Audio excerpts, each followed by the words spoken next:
Get that leg on there.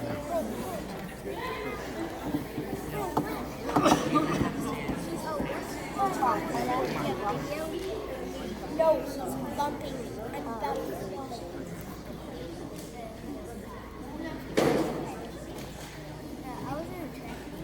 Hello, welcome to Chesterton Academy of St. Margaret Lutheran's rendition of The Importance of Being Earnest by Oscar Wilde. First, let me say thank you for being here tonight. Thank you, faculty and staff, for accommodating us in the hecticness of tech week. Really appreciate it. And thank you for donors and sponsors of our school, and especially the Fine Arts program for making this possible for us. Thank you to parents, and especially parent volunteers who really helped pull this together with me. I couldn't have done it without you. And finally, thank you to our tremendous students for their perseverance this year. I'm so proud of them and amazed at their hard work. So I chose this play for many reasons. It's one of my favorites, but also this took probably 2 years of discernment of studying different versions of the play, different, recordings and renditions of the play, and making sure that it was adapted appropriately for our needs and our purposes. And one of the main purposes of choosing The Importance of Being Earnest is it really functions very well as a stepping stone for Shakespeare. So since we opened 3 years ago, students have wanted to do Shakespeare. They've pined for Shakespeare, and it is part of the fourth-year curriculum. So, before we could take on the bard himself, I knew we had to stretch ourselves. We needed to do something that was a really full-length play with verbose, lengthy lines, different accents, different cultural references, and things outside of the norm, outside of their own that they had to study and adapt to. And they've done just an amazing job. And then more so also than in previous years, they've really stepped it up. Some have helped me with props. A few have really stepped into leadership positions, assisting with some of the direction, blocking, historical accuracy. We had a historical accuracy advisor on this play. It was pretty cool. Costumes, they really were more involved in the creative process and a lot of the behind-the-scenes stuff. So I've really been encouraging that with the students so that they could really make this play their own.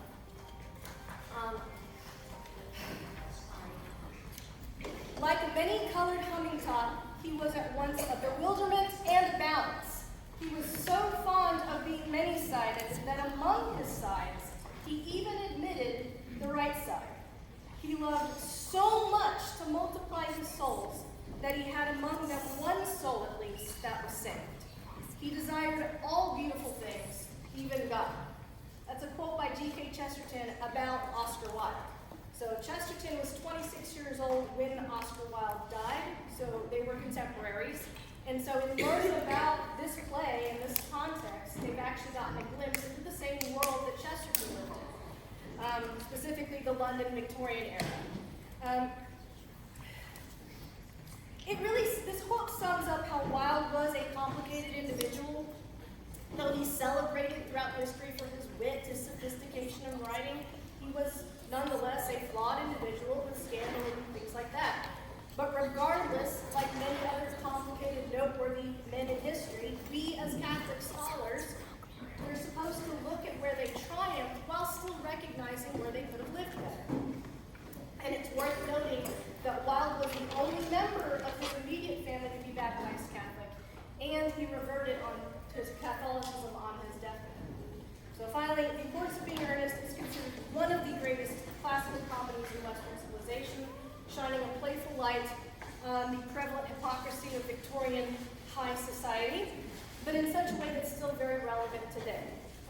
All seriousness aside, this is a fun play. We had a lot of fun putting it on. I hope you enjoy it.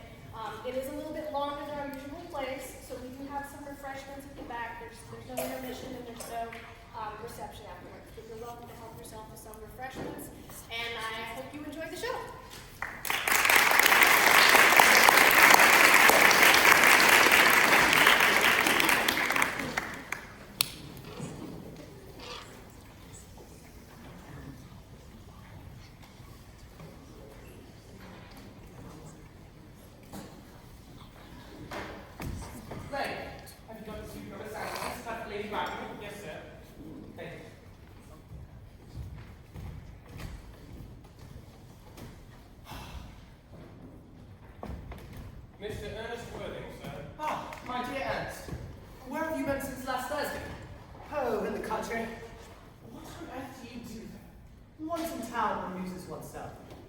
country, one amuses other people. It is excessive, boy. Who are these people that you amuse? Oh, neighbors, neighbors. Good nice neighbors in your part of Shropshire. Perfectly hoard. Never speak to the one of them. How immensely you must amuse them. Shropshire is your country, is it not? Shropshire? Yes, of course. Hello, why all these cuts? Why cucumber sandwiches? Why such reckless extravagance from one so young? Who is coming to tea? Oh, merely Aunt Guston and Gwendolyn. How perfectly delightful. Yes, but I'm afraid Aunt Guston will try to approve of your being. May I ask why? My dear fellow, the way you flirted with Gwendolyn. It's perfectly disgraceful. It's almost as bad as the way Gwendolyn flirts with you. I'm in love with Gwendolyn. I've come to town expressly to propose to her. There really is nothing romantic about proposing. The essence of romance is uncertainty. When one proposes, the excitement is all over. If I ever get married, I will certainly try to get married. I've no doubt about that, my dear Algy. The divorce court was specially invented for people who really sound so curious and constituted. Do not touch the cucumber sandwiches. They were made especially for Aunt Guston. Well, you've needed lots of time. That is quite a different matter. She is my great aunt. You may have some bread and butter. The bread and butter is for Gwendolyn. Very good about your husband, too. You mustn't eat it all as if you were going to eat all of it. As if you were married to her already. You are not married to her already. In fact, I don't think you ever will. Why on earth do you say that? Well, in the first place, girls never marry when they're flirting. Girls don't think it's right. That's nonsense. It isn't. It is a great truth. It accounts for the extraordinary numbers of bachelors that one sees all over the place. In the second place, I will give my consent. Your consent? My dear friend, Gwendolyn is my cousin. And before I allow you to marry her, you must clear up the whole matter of Cecily.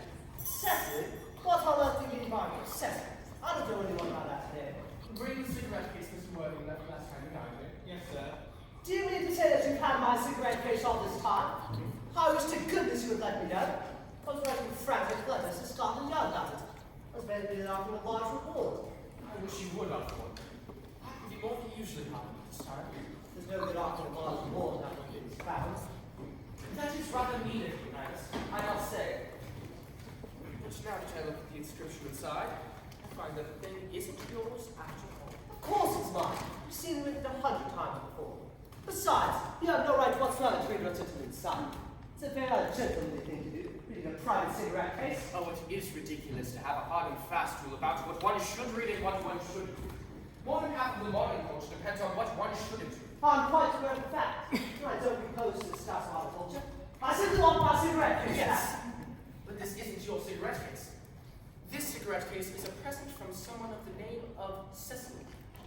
And you said you didn't know anyone of that name. Well, you must know, Cecily happens to be my aunt. Your aunt. Yes. Charming little lady. It's uncharming rich words. Just give it back to me, Auntie. Yes, but why does she call herself Little? From little Cecily, with her fondest love, to her dear Uncle Jack. There is no objection, to an aunt being a small aunt. But why is she calling herself Little? My dear friend, what on earth is there in that? Some aunts are tall, some aunts are not tall. Surely that is a matter in which the aunt may be allowed to decide for herself. You seem to think all aunts should be exactly like your aunt. That is absurd. For heaven's sake, just give it back to me. Yes, but that does not account for the fact that she calls you her uncle. From little Cecily, with her fondest love to her dear Uncle Jack. There is no objection either to an aunt being small. But why an aunt? No matter what her size may be, she called her own nephew her uncle. I can't quite make it out. Besides, your name isn't Jack at all. It's Ernest. Is it Earnest? It's Jack. But you have always told me it was Ernest. I've introduced you to everyone as Ernest. You even look as if your name was Ernest. Well, my name is Earnest in town and Jack in the country. And the cigarette case was given to me in the country. So, it says here, Ernest, B for the album. I will keep this in case you try to deny your name being Ernest to me, or to Gwendolyn, or to anyone else. And on accounts of you being Jack in the country and Earnest in town.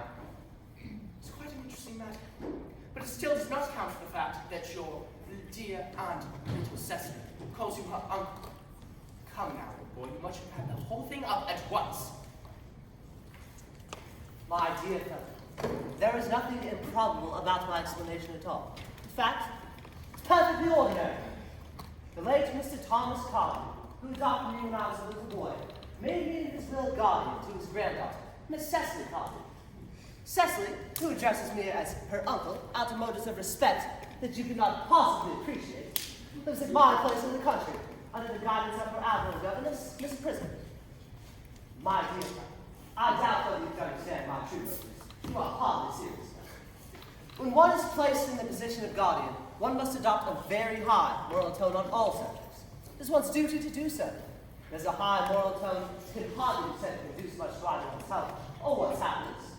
In order to get up to town, I have always permitted to have a younger brother by the name of Earnest, who lives in the avenue and gets into the most dreadful scrapes.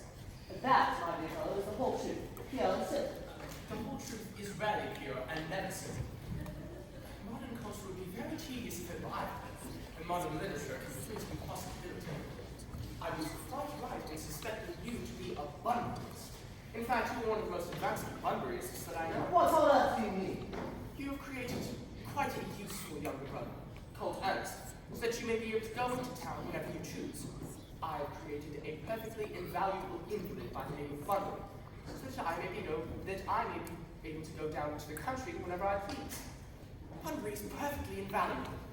If it weren't for Bunbury's extraordinary bad health, for instance, I wouldn't be able to dine with you at Willis's tonight. I didn't ask you to dine with me anywhere tonight.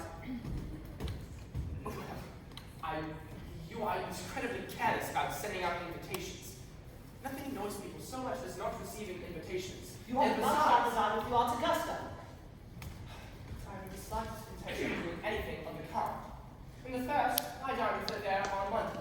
Once a week is quite enough to dine with one's own relatives. In the second place, whenever I do dine there, I am treated as a member of the family. I sit down with either one or two women. In the third place, I know exactly who she was going to sit me next to tonight. She was sitting next to Mary Farquhar, always flirts with her own husband from across the dinner table. Just not very pleasant. Indeed, it is not even decent. Besides, now that I know you to be a confirmed and secret bunburyist, I want to talk to you about Bunbury. I want to teach you the rules. I'm not a bunburyist at all. Gwendolyn accepts me. I'm going to get rid of my brother. In fact, I think I'll get rid of him in any case. Cecily's a little too much interested in him. So I'm going to get rid of my brother Earnest, and I strongly advise you to do the same. Your little friend who has the absurd name. Nothing will induce me to part with Bunbury. And if you ever get married, which seems to be extremely problematic, you have a very good time of knowing Bunbury. A man who marries without knowing Bunbury has quite a tedious time. That is nonsense. If I married a charming girl like Gwendolyn, she is the only girl I ever saw who I married. I certainly don't want to know Bunbury. I seem to think that Aunt Augusta should be arriving at this time.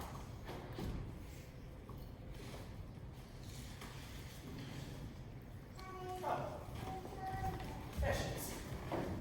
Lady Rockwell and Miss Fairfax. Good afternoon, dear Algernon. I hope you're behaving very well. I'm feeling quite well, Aunt Augusta. That's not quite the same. Back 2 days earlier than it goes yet. I'm sorry if you're this way, Algernon, but I was obliged to come and see Lady Coffee. I hadn't seen her since her poor husband died. When I saw a woman quite so altered, she looked towards me as younger. Now, a cup of tea and one of those nice cucumber sandwiches you promised me. Of course, Aunt Augusta. Gwendolyn, won't you come sit here? Thanks, Mama. I'm quite comfortable where I am. Good heavens, lady! Why are there no cucumber sandwiches? Order them special. There were no cucumbers in the market this morning, sir. I went down twice. No cucumbers. No, sir, not even for ready money. That will do, lady. Thank you. Thank you, sir. Quite distressed about there being no cucumbers. Not even for ready money, Aunt Augusta. It really makes no matter, Algernon. And some crumpets laid hot, who seems to me to be living entirely for pleasure.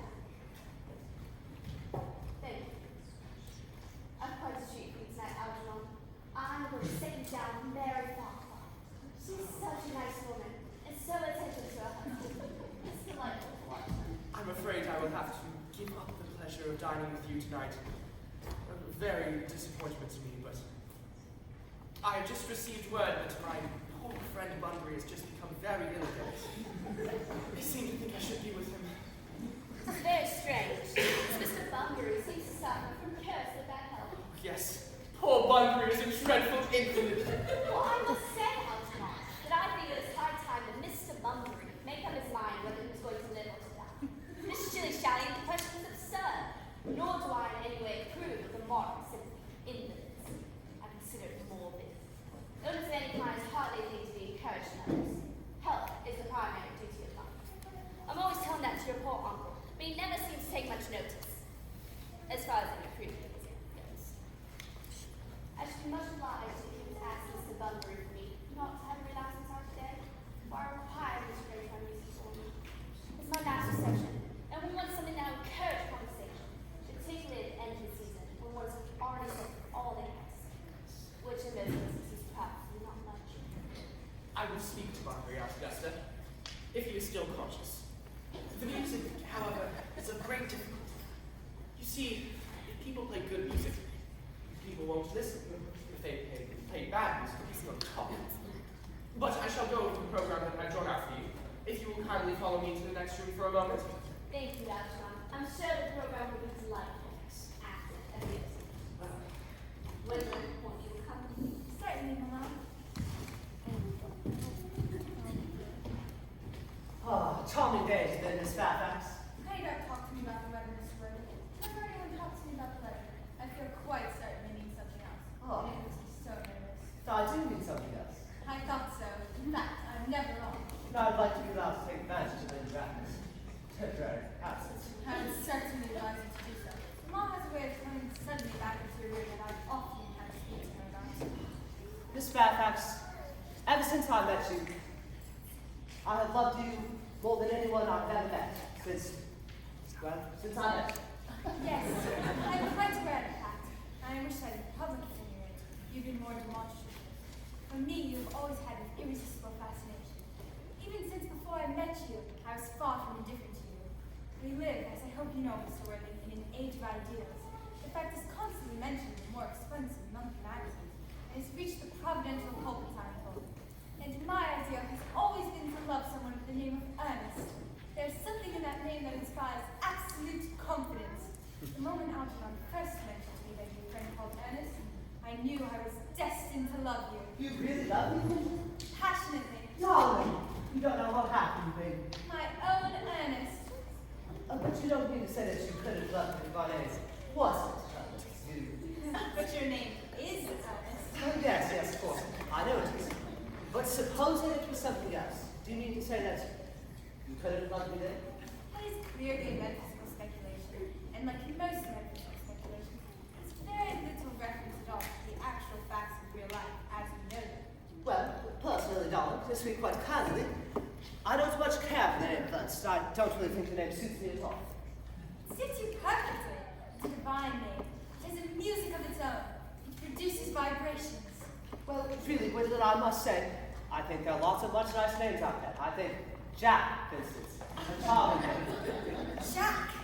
No, there is very little music in the name Jack. If any at all, indeed. It does not thrill. It produces absolutely no vibrations. I have known several Jacks, and they all, without exception, were more than usually plain. Besides, Jack is a notorious domesticity for John, and I pity any poor married woman who is a man called John. She should probably never be allowed to know the entrancing pleasure of a single moment's solitude.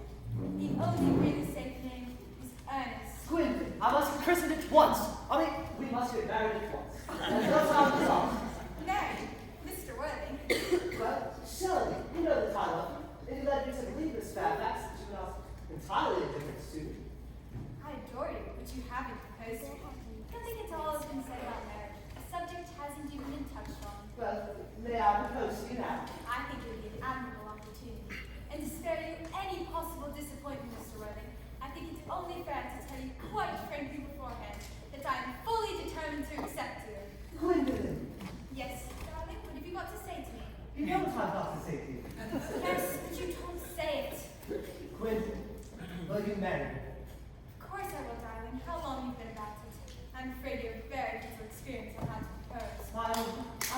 lady wanted in the world, but she...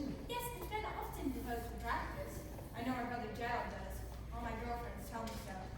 What wonderfully blue eyes you have, Ernest. They are quite blue. I hope you will always treat me just like that, especially when there are other people present. Mr. Worthing, rise, sir, from this semi-recumbent posture. Most decorous. Come on. I'm engaged to Mr. Worthing, Mama. Pardon me, you are nothing of the kind. Engaged to come across a young girl with surprise, pleasant or unpleasant, as the case may be. Hardly a matter she should be allowed to arrange for herself. Now a few questions to put to you, Mr. Worthing. While I'm making these inquiries, you will wait for me in the carriage. Mama. In the carriage, Gwendolyn.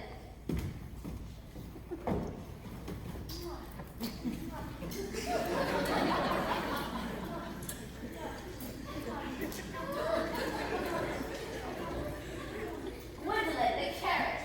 Yes, Mama. Take a seat, Mr. Worthing. Thank you, Lady Bracknell. I prefer standing. I feel bound to tell you, Mr. Worthing, that you are not down by this eligible young man. Although the same as the dear Duchess of Bolton has, we work together. However, I am quite ready to answer your name should your answers be what a really affectionate mother requires. Do you smoke? Well, yes, Lady Bracknell, I must admit, I smoke. I'm pleased to hear it. I meant you always have an occupation of some kind. There are far too many idle men in London as it is. What is your age? 29. A very good age to be married. I've always been of opinion that a man who desires to get married should either know everything or nothing. Which do you? Well, I'm afraid I know nothing, Lady Bracknell. I'm glad to hear it. I do not believe in anything that tempers natural ignorance. Ignorance is like a delicate exotic fruit. Touch it, and the bloom is gone. This whole theory of modern education is radically sound. Fortunately, in England at any rate, education produces no effect whatsoever. Today, it would probably prove a serious danger to the upper classes, and probably lead to acts of violence in Grosvenor Square. What is your income? Oh, between 7,000 and 8,000 a year. In land or investments? An investment chiefly, but I have a country house with some land, of course, attached to it. About 500 acres, I believe. That not depend on that for my real income, of course. In fact, as far as I'm getting out, the poachers are the only ones who make anything out of it. Country house. How many bedrooms? Oh, that can be cleared up afterwards. You have a townhouse, I hope. A girl with a simple, unspoiled nature like you could hardly be expected to reside in the country. Well, I own a house in Belgrave Square. What about Belgrave Square? 149. You're in fashion. I thought it was. However, that can easily be remedied. Do you mean the fashion or the style? Both, if necessary, I presume. What are your politics? Well, I'm afraid I really have one. I'm a liberal unionist. Oh, they come as Tories. They dine with us. Or come in the evening at any rate. Now on to minor matters. Are your parents living? I've lost both my parents. One parent may be regarded as fortunate, since both seems like parents. Who's your father? He was evidently a man of some wealth. Well, to tell you the truth, Lady Bracknell, I'm afraid I really don't know. I said I had lost my parents. It would be near to the truth to say that my parents seem to have lost me. I don't actually know who I am by birth. I was found. Found. Yes, Lady Bracknell. The late Mr. Thomas Cardew, an old gentleman of a very kindly and charitable disposition, found me and gave me the name of Worthing, because he happened to have a first-class ticket for Worthing in his pocket at the time. Worthing is a place in Sussex. It's a seaside resort. What did this charitable gentleman who had a first-class ticket for this seaside resort find you? In a handbag. A handbag. Yes, Lady Bracknell, I was in a handbag. A somewhat large, black, leather handbag. With handles attached to it. Rather ordinary handbag, in fact. In what locality was this ordinary handbag found? In the cloakroom at Victoria Station. The cloakroom in Victoria Station. Yes, the Brighton line. The line is immaterial. Mr. Worthing, I confess after someone bewildered by what you just told me, to be born ordering red handbag. Whether handles or not, seems to me to display contempt for the ordinary decencies of family life. It reminds one of the worst excesses of the French Revolution. And I suppose you know what that unfortunate movement led to? As for the particular locality in which the handbag is found, a cloakroom at a railway station might serve to conceal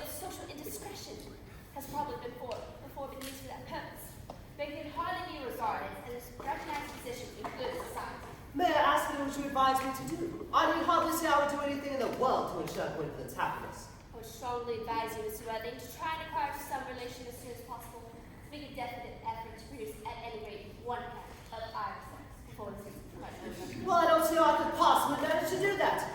I can produce the handbag at any moment. It's in my dressing room at home. I really think that should satisfy you, Lady Bracknell. Me, sir? What's it got to do with me?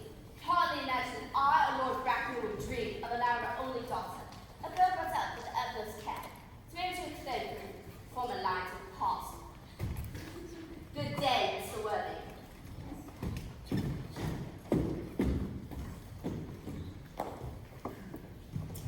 Didn't you go off all right, old boy? You don't mean to say Gwendolyn refused you. What's that sort of thing, refusing people? Oh, Gwendolyn's right as it should. As far as she is concerned, we are engaged. Her mother, on the other hand, is perfectly unbearable. Never met such a gorgon. Of course, I don't really know what a gorgon is like, but I'm quite sure Lady Bracknell is.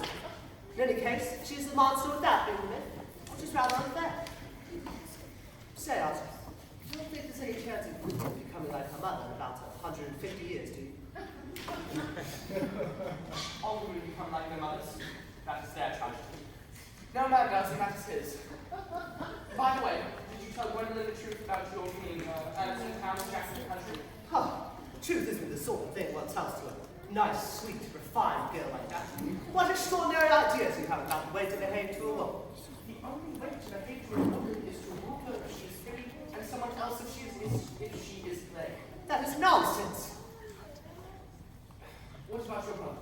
What about coffee against Paris? Oh, before the week is out, I'll shut another of it. I'll say he died in Paris and Athens. Loads of people died back in place. Quite suddenly, don't they? Yes, but it's hereditary. It's the sort of thing that runs in families. You'd much better say severe chill. You are sure severe chills are hereditary? Of course it isn't. Very well then.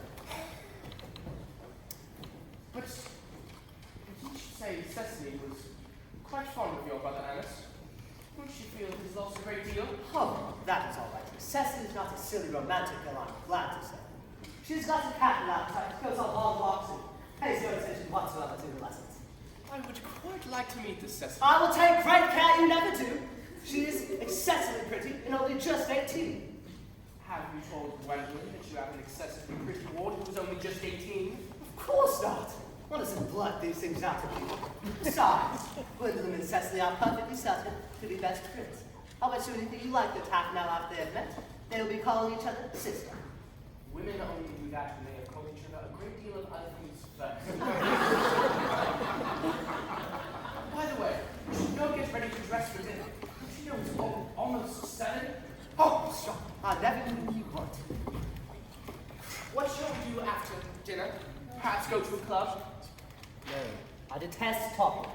Then why don't we go to a theatre? I love listening. Might we trot around the Empire at 10? No, I hate looking at things. It's so silly. Then what shall we do? Nothing. It's rather hard work doing nothing. Though I don't mind hard work when there's really no point to it. Mrs. Fairfax. Gwendolyn, upon my word. How do you plan to do that? I'm still very particular to say to Mr. Worthing.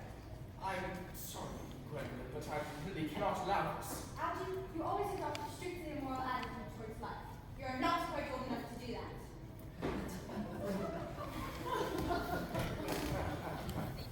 Ernest, we may never be married.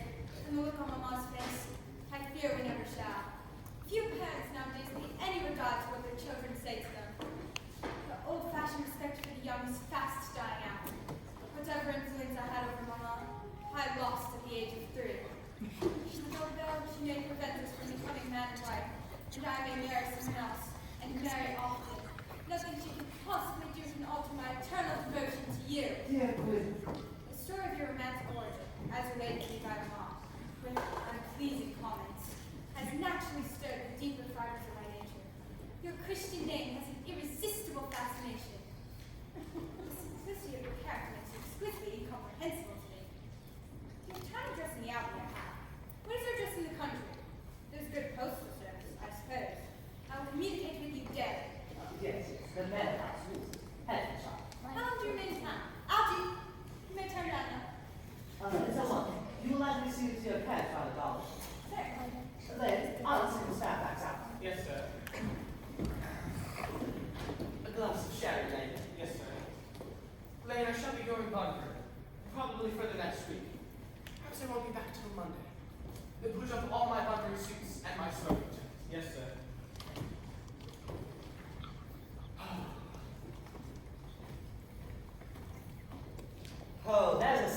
intellectual girl. The only girl I ever cared for in all my life.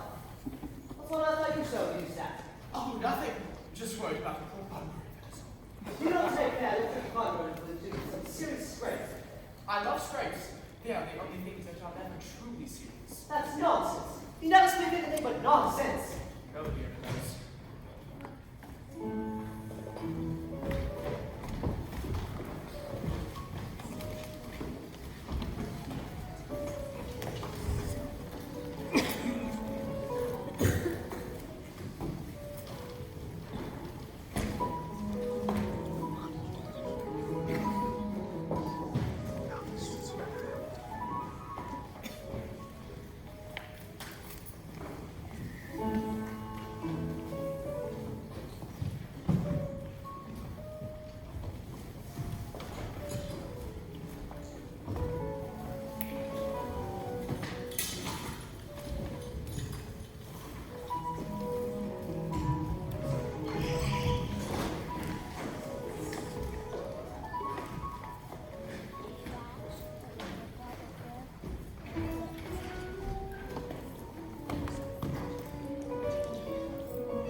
That is strange, for I'm fortunate enough to be Miss Priest's pupil. I'll hang upon the list. I spoke better. But my better across the piece. This is has returned to town yet? We do not return until Monday afternoon. Ah, yes, he is not one of those people whose sole aim is enjoyment, as by all accounts, his most unfortunate brother seems to be. Anyway, I shall not disturb Etheria and her people any longer. Cheeria, you mean it's like Tisha Merely an illusion drawn from the pagan office. I shall see you both at evensong. I think you dropped a well, Mr. Lindu. I find it had a leg out for a walk. With pleasure, Mr. Dean. With pleasure. We might go as far as the schools and back. Cecily, you will read political economy in my absence. The chapter in the fall of the rupee you gave me is somewhat too sensational. Even these metallic problems for the melodramatic side.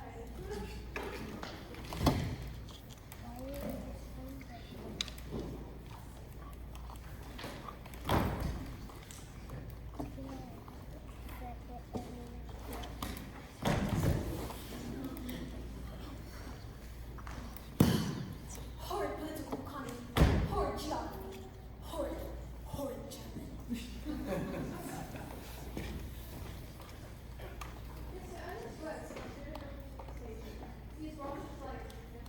Mr. Earnest Webb, be informed that our new Uncle Jack's brother. Did you tell him Mr. Webb was in town? Yes, miss. Thank you very much this morning. I mentioned that you was Mr. Jamar at the bar. He said he was anxious to speak with you privately for one. Ask Mr. Welling to come in, and you'd better speak to the housekeeper about him. Yes. I have never met a really wicked person before.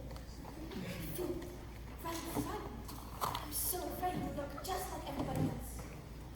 He does. You are my little cousin Cecily, I'm sure. You are under some strange mistake. I am not little. In fact, I believe I am more than usually tall for my age. But I am your cousin Cecily. You, I saw from your car, are Uncle Jack's brother, my cousin Ernest, my wicked cousin Ernest. Oh, I am not really so.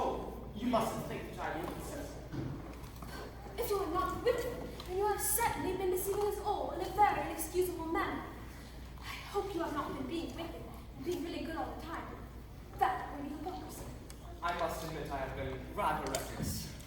I don't think you should be so proud of that. Though I'm sure it must have been very pleasant. It is so pleasant to be here with you. I can't understand how you are here at all. Uncle Jack will be back till Monday afternoon. It's quite a shame. I'm obliged to go up by the first train on Monday morning. Well, I know how important it is not to keep a business engagement if one wants to retain any sense of the duty of life. But still, I think you had better wait till Uncle Jack is back in town. I know he wants to speak to you about your Emily. About my what? Oh, your Emily. He's gone up to London right now. Your outfit. Oh, I certainly wouldn't let Jack buy my outfit. He has no taste in neckties at all. I don't think you will require neckties. Uncle Jack is sending you to Australia. Australia! I'd sooner die. Well, he said at dinner on Wednesday night that you'd have to choose between this world, the next world, and Australia. Perhaps I have received the next world in Australia not particularly encouraging. This world is good enough for me, cousin Cecily. Yes, but are you good enough for it? I'm afraid I'm not that. That's why I would like you to reform me. You might make that your mission. I'm afraid I have no time to reform. Then would you mind me reforming myself? It is rather quixotic, but I think you should try. Well, I feel better already. You are looking a little worse. That's because I'm How thoughtless of me. I should have remembered that when one is going to lead an entirely new life, one requires regular and wholesome meals. Won't you come in? Yes, thank you. But might I have a buttonhole first? I never have any appetite unless I have a buttonhole first. I'll have a pink rose. Why? Because you are like a pink rose, cousin Cecily. I don't think it would be right for you to talk to me like that. Miss Prism never says such things to me. Well, then Miss Prism is a short-sighted old lady. You are the prettiest girl I ever saw. Miss Prism says all good looks are a snare. Then there are snares which every sensible man would like to be caught in. I don't think I should care if I just said it. I should know what to talk to them about.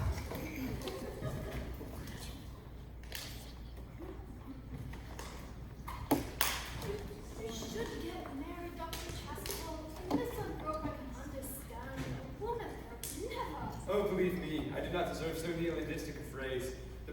The precept as well as the primitive truth is distinctly against matrimony. But where, Cecily? Perhaps she followed us to the gardens. Mr. Worley, Wiley. this is indeed a surprise. I thought it would be till Monday afternoon. I returned sooner than I expected. Dr. Chapman, I hope you are well. I trust this garden floor does not become some terrible calamity. My brother, More shameful debts and extravagance. Still leading this life of pleasure. is dead.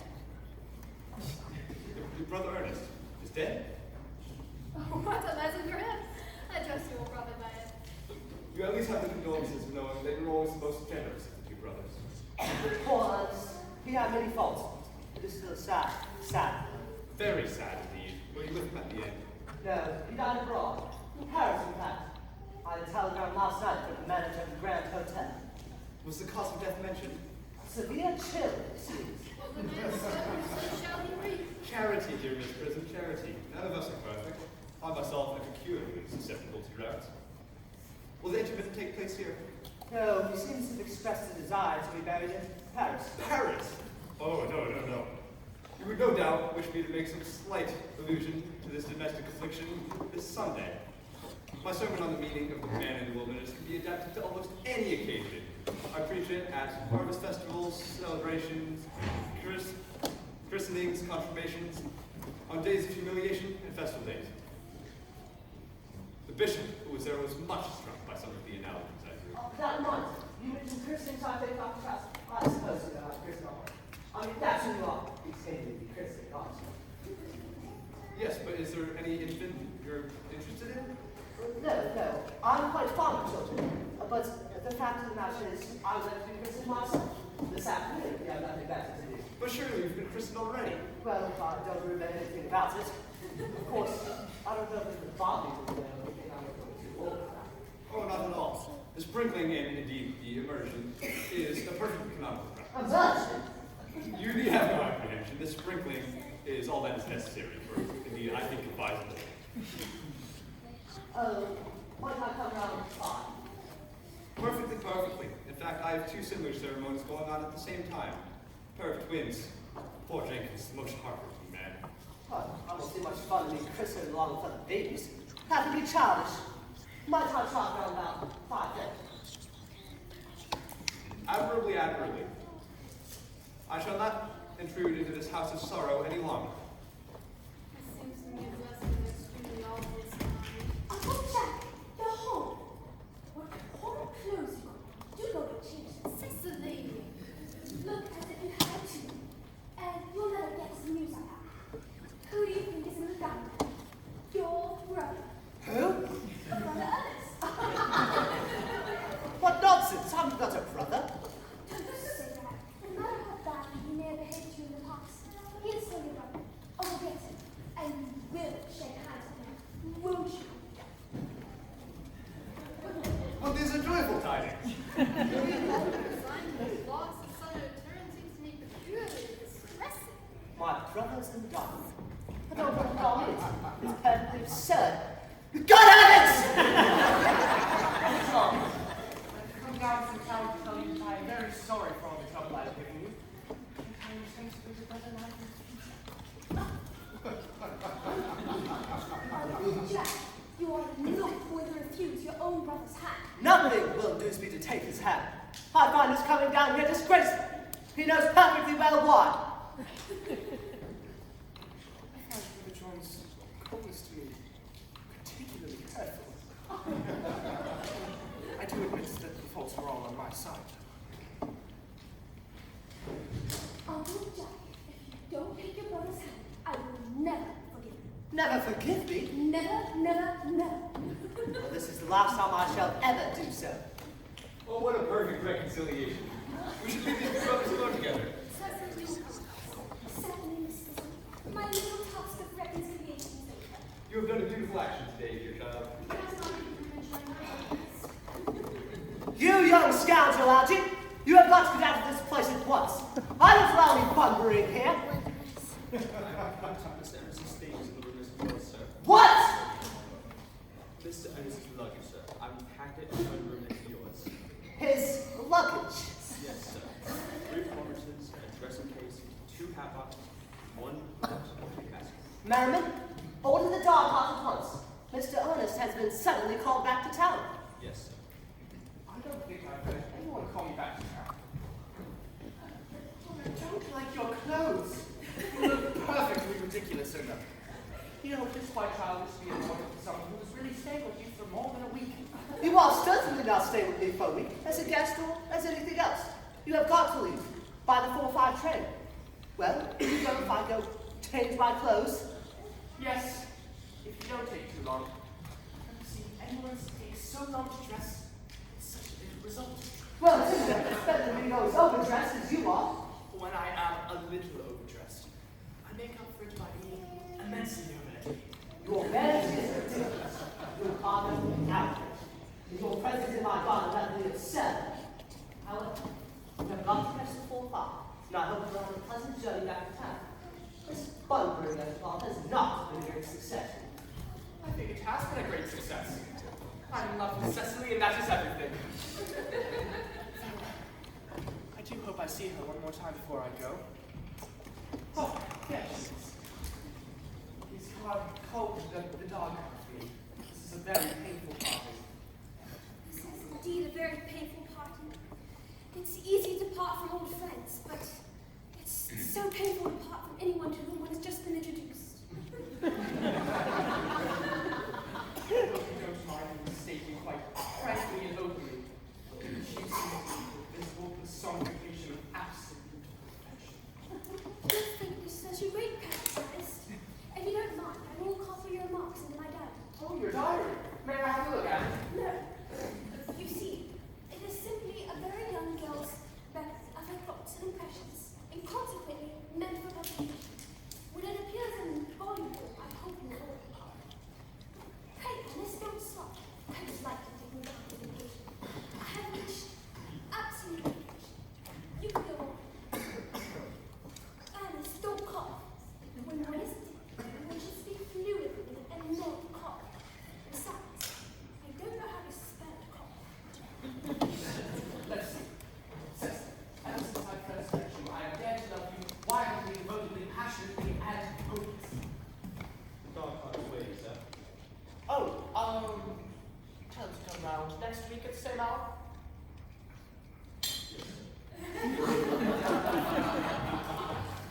Uncle Jack will be very much annoyed to know you're staying till next week. I don't care what Uncle Jack thinks. I don't care what anyone thinks but you. I love you, Cecily.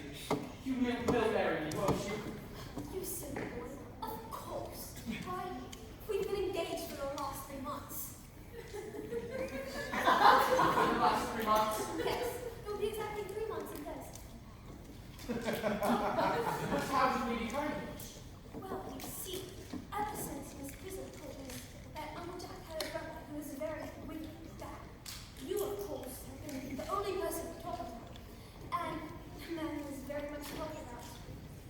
He's always very attractive. One feels there must be something about him. Oh, I dare say it's foolish of me, but I fell in love with you, Ernest. Darling. Then when was the engagement actually settled? On the 14th of February last, worn out by your entire ignorance of my existence, I decided to end the matter one way or another. And after a long struggle with myself, I accepted. Here's the ring I got from you, and here are all your dear letters. My letters. But Cecily, I never wrote you any letters. You need hardly remind me of that, Ernest. You're supposed to write before, 3 times a week, sometimes often.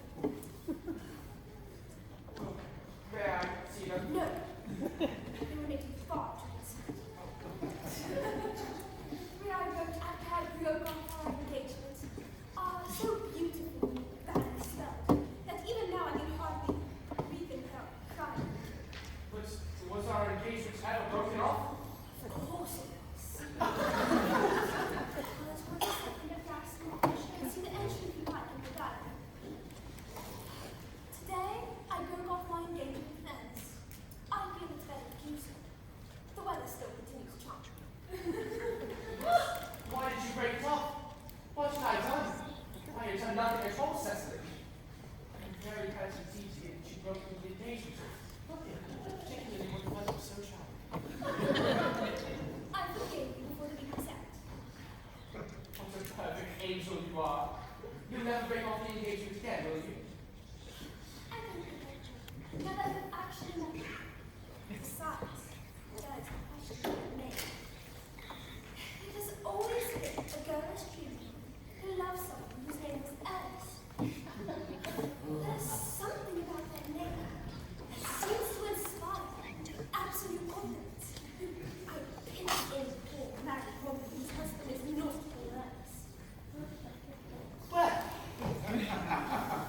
let's say, my name wasn't Ernest. If it were Algernon, for instance. Algernon.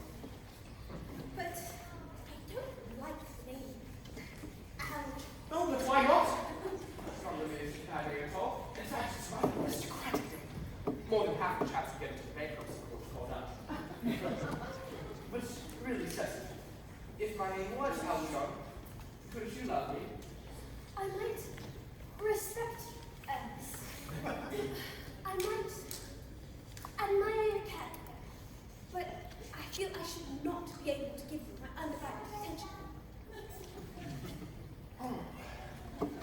Your rector here, I suppose, is very well practiced in all the ceremonials and rites of the church. Oh, Dr. Chasuble's a most learned man. He has never written a single book, so you can imagine how much he knows. Yes, yes. I must meet him on very important very important business. I shall be gone no more than half an hour. Well, considering that we've been engaged for the last 3 months, and I just met you, you're gonna leave me for a whole half hour? Could you make it 10 minutes? I'll be back as soon as possible, John. What an impetuous boy he is. I like his hair so much. I must adjust the proposal of my diet. And this back,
Bread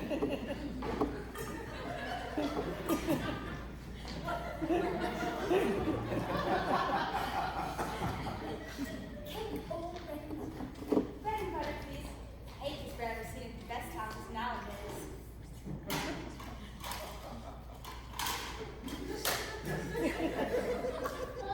Hands up to Mr.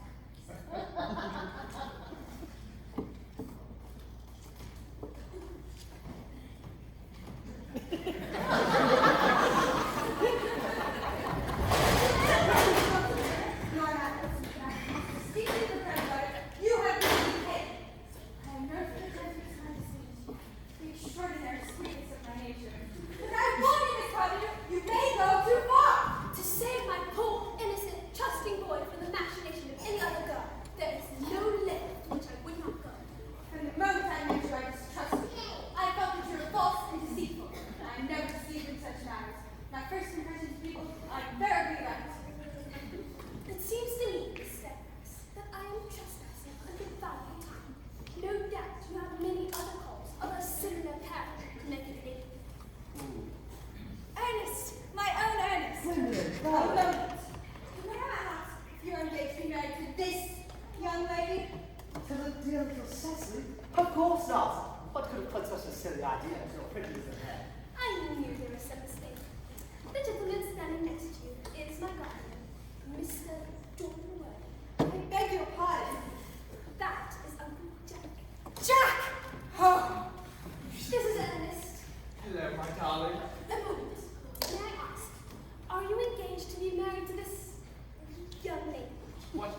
Good heavens, Gwendolyn! Yes, to good heavens, really.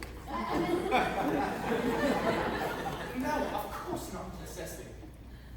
Put such an idea into your pretty little head. I was afraid there was some slight error, Miss Carter. The gentleman who's now standing next to you is my cousin, Mr. Algernon Moncrief. Algernon. Is your name really John? I do not deny it. Are you actually called Algernon? I could deny it if I liked. But, yes, my name is Algernon. Gross deception has been practiced on both of us. My poor wounded Cecily. You will call me sister, will you not? Of course. There is one question I would like to put to my guardian. An admirable idea. Mr. Worthing, there is just one question I'd like to put to you. Where's your brother Ernest? We are both engaged to be married to your brother Ernest. So it is some importance to us to know where he is at the present. Gwendolyn, Cecily, it pains me very much to have to speak the truth.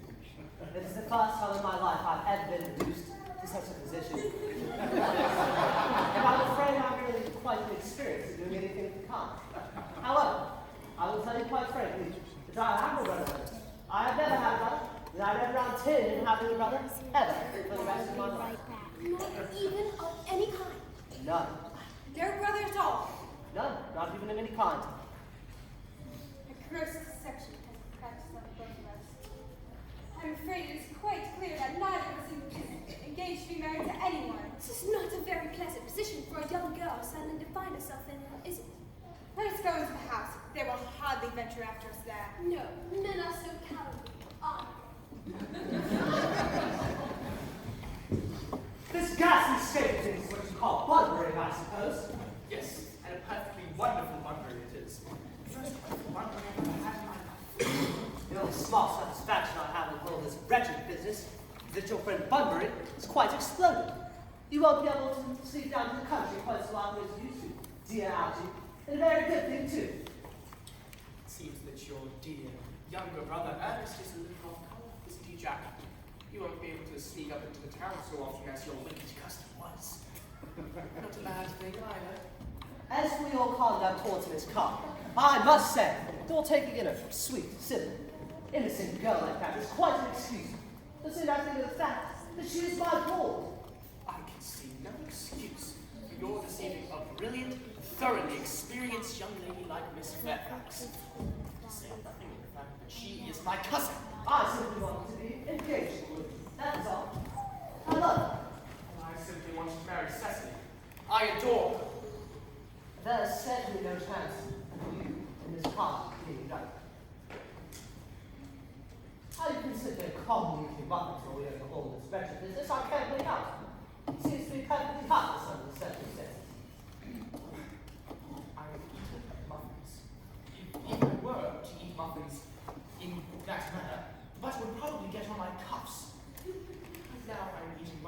instance, as anyone who knows me intimately will tell you, whenever I'm really truly unhappy, I refuse everything but food and drink.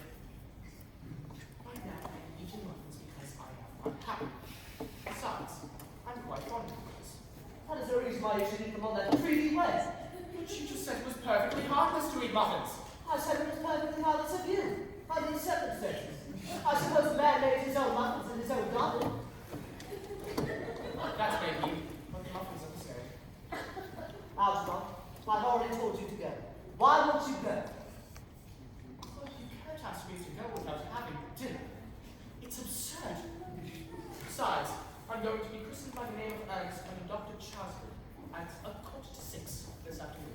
My dear, the sooner you go that nonsense, the better. I made arrangements with Dr. Chaswell myself earlier this afternoon to be christened at 5:30, and I naturally will take the name of Earnest. With the good wishes. We can't both be christened Earnest. It's absurd. Besides, I have every right to be christened if I like. There's no evidence I've ever been christened by him. I should think it extremely probable that I never was. So does Dr. Chaswell. It's entirely different in your case. You've been christened already. Yes, I have not been christened for many years. Yes, there's no been christened. That is important. Quite so. So I know that constitution can stand. But you never know if you'll actually be christened. I find it rather reckless you're venturing on this now. It might make you very ill. You'd hardly forgotten that someone very near and close to you was just carried off his sleeping terrace by a severe chill. Algernon, I've already told you to go. I don't want you here. Why won't you go? Well, I have a slight issue. And there is still one muffin left.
Yes, dear, if you can believe him. I do.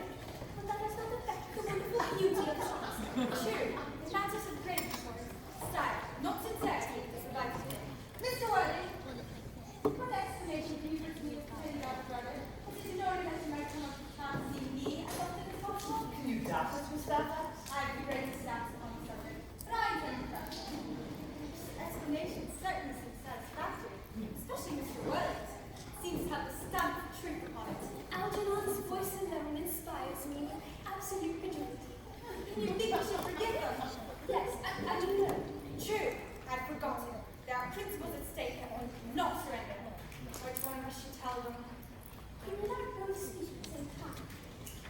Your Christian names are still an insuperable barrier. That is all. My Christian name? Is that all? But I'm going to be christened this afternoon.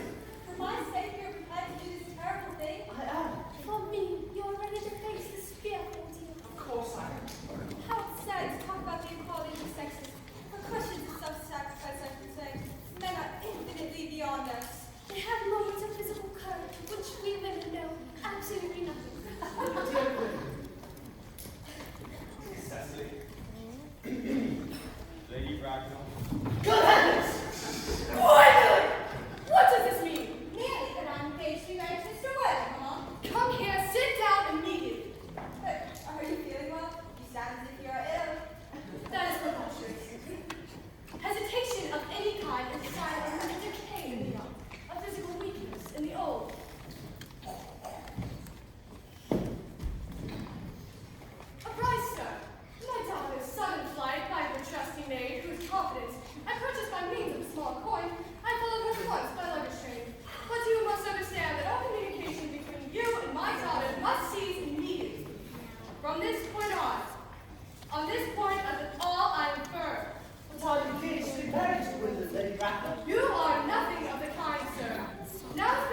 Bunbury is somewhere else at the moment.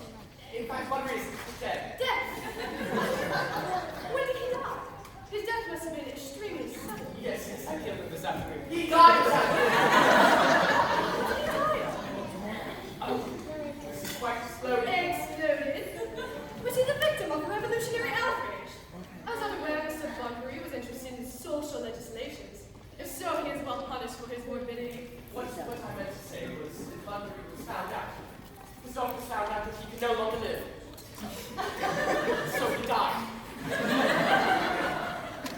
Mr. Bunbury seems to have much trust in the opinions of his physicians.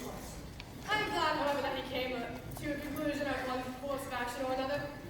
Now that we have put the question of your friend Mr. Bunbury out of the way, may I ask Mr. Worthing, whose hand my nephew was holding a moment ago, which seems to be a peculiarly unnecessary matter? That lady is Miss Cecily Carr, my ward. I'm engaged to be married to a Cecily Carr, you Augusta. I beg your pardon. Are engaged to be married. I do not know if there's anything peculiarly exciting about this particular part of Hertfordshire, but the number of engagements that go on seem to be peculiarly above the average of statistics have laid down for our guidance. I suppose some preliminary inquiry would not be completely out of the question. Mr. Worthing, is Miss Cardew at all connected to any of the larger railway stations in London? I merely require information. Until yesterday, I was not aware that any family's or person's origin was a terminus. Miss Cardew is the granddaughter of the late Mr. Thomas Cardew of 149 Belgrave Square, Southwest, the Gravest Park, Dorking, Surrey, and the Sporting, Fifeshire, Northbound. That sounds not unsatisfactory. Three addresses always inspire confidence, even in tradesmen. But what proof of their authenticity? I have carefully preserved the core cards of the period, Lady Grafton. They are open to view on sex. Miss Cardew's standing solicitors are Messrs. Markby. Markby. A firm of the highest position. I'm told one of the Markbys is seen at dinner parties. So far, I'm satisfied. Thank you, Lady Grafton. You will also be pleased to get I have certificates of Miss Cardew's birth, baptism, vaccination, confirmation, and the measles, both the German and English varieties. A life full of excitement, I see. Though perhaps too much for a young girl. When the time comes for our departure, I might ask if I may inform Mr. Worthing if Miss Cardew has any little fortune. Oh, only about £130,000 in funds. That's all. Goodbye, Lady Grafton. A moment, So Mr. Mr. Worthing. Worthing. £135,000. And in funds. Miss Cardew seems to be quite an attractive young lady now that I really look at her. Few girls of the present day have any really solid qualities. The qualities that last and improve with time. We live, I regret to say, in age of ideals. Come here, dear. Dear child, your dress is sadly simple and your hair seems to be quite as nature left it. But we can soon alter all that.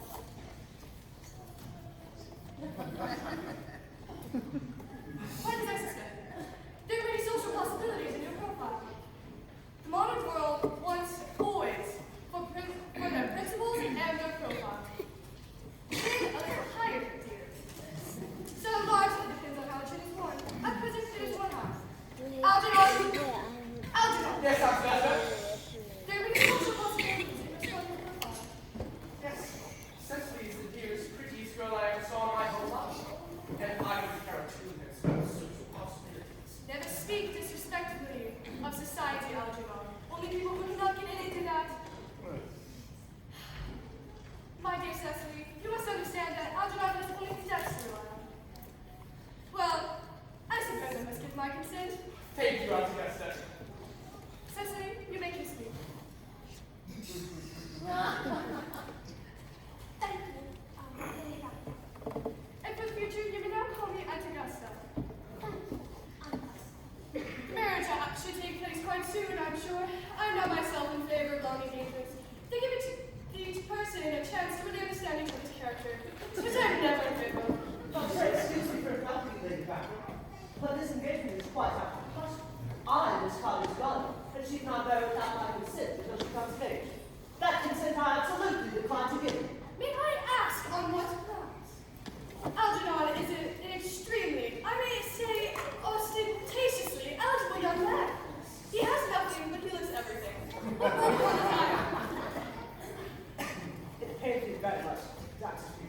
to Lady Ratcliffe until then. But the truth is, I do not approve at all of his moral character. In fact, I suspect him of being untruthful. Untruthful? My nephew Algernon? Impossible. I fear there can be no possible doubt about the matter. This afternoon, during my temporary absence, he obtained admission into my house under the false pretense of being my brother. And I've just been informed by my butler that he drank an entire pint of my bottle of Cashway brew. Wine that I was specially reserving for myself. Continuing his disgraceful deception, he continued in the course of the afternoon and alienated the affections of my only boy. He subsequently stayed to tea and devoured every single muffin. And what makes his conduct all the more heartless is that he was perfectly well aware from the start that I have no brother. I've never had a brother, and I don't intend on ever having one in the future. I told him so yesterday. Mr. Morgan, after careful consideration, I decided to entirely overlook my nephew's conduct to you. How extremely generous of you, Lady Ratcliffe. My own decision, however, is unalterable. I decline to give my consent. How old are you? 18, but I'm Miss 20 even. You are perfectly right in doing so. No woman should be completely accurate about their age. Well, it will not be long before you're of age and free from tutelage. I am not completely sure that the consent of your guardian is at all necessary. Pray, excuse me for interrupting you, Lady Ratcliffe, but I think only fair to tell you that according to the terms of my grandfather's will, Miss Carter was not come of age until she was 35. I do not see that to be a grave objection. London society is full of plenty of women of the very highest of birth who, on their own accord, remain 35 for years. I do not see why Miss Cogby will not still be even more attractive at the age you mentioned than she is at the present. There will be a large accumulation of property. Ouch. Could you wait for me till I was 35? Of course I could, darling. No, I could. Yes, I heard it distinctly. I heard it out loud. It must be done, Miss Cotton. Don't know, Mr. Worthing.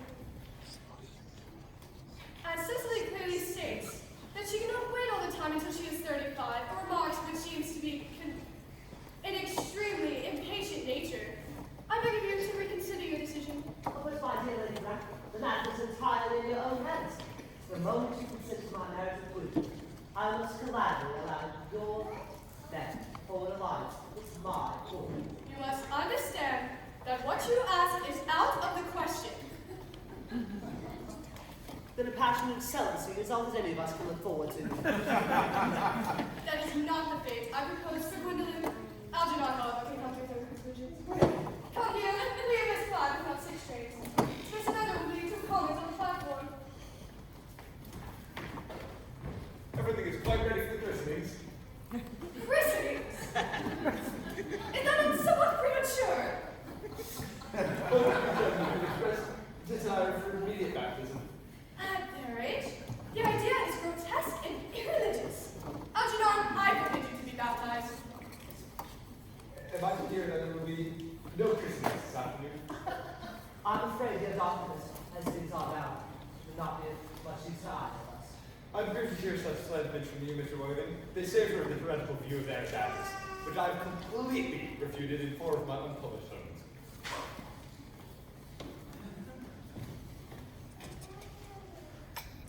Indeed, I've just been informed that Miss Prism has been waiting in the vestry for an hour and a half.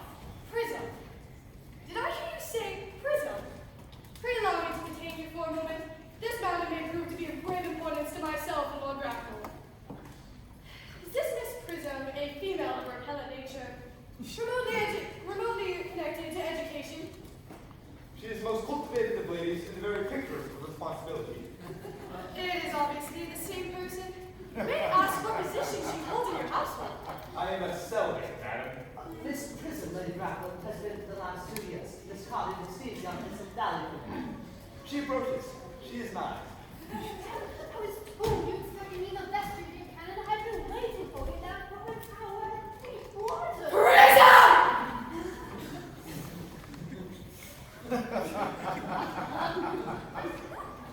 Come here, Prism! Prism, where is that baby? 28 years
matter of vital importance to myself. I insist on knowing. I put it in one of the cloakroom of the larger railway stations in London, Victoria, the bright and wide. I must retire to my room for a moment. Wait here for me.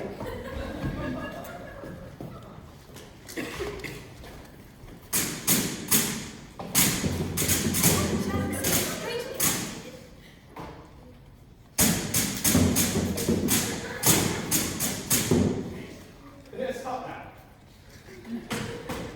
Suspense is terrible. I hope it will last.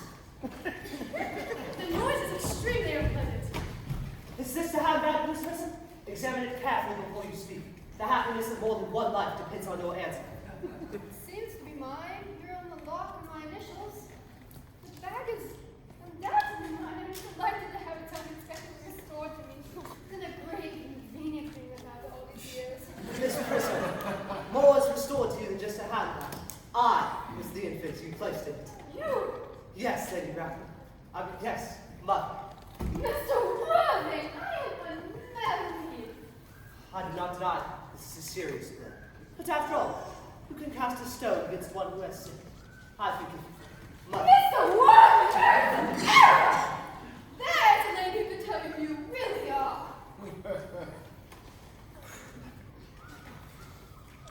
Lady Bracknell, I hate to seem implicit, but could you kindly inform me who I am? The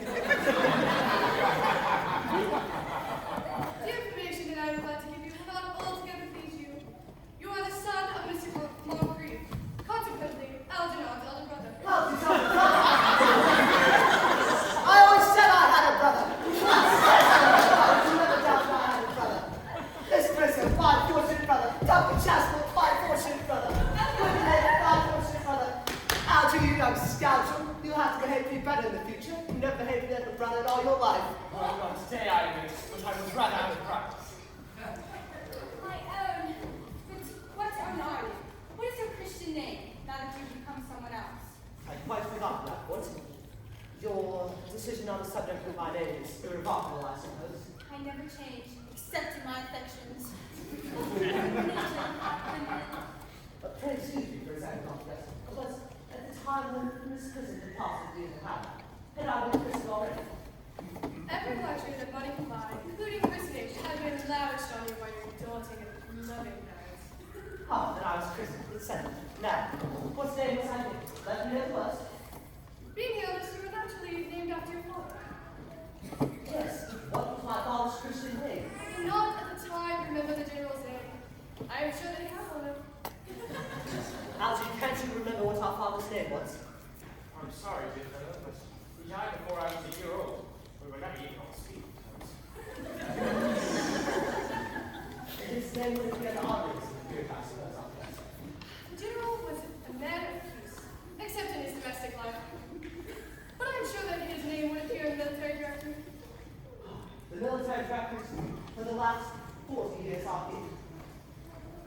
M. Jennings, Malard, Mark Street, gods the names they have. Minsby, Marks, Moncrief, Lieutenant, 1840, Captain, Lieutenant Colonel, Colonel, General. Christian names. Earnest, John. Quiver. I was told you my name was Ernest, didn't I? I mean, naturally, of course, it is Ernest. Yes, now I remember that the general's name was Earnest. I knew I had a reason for disliking the name.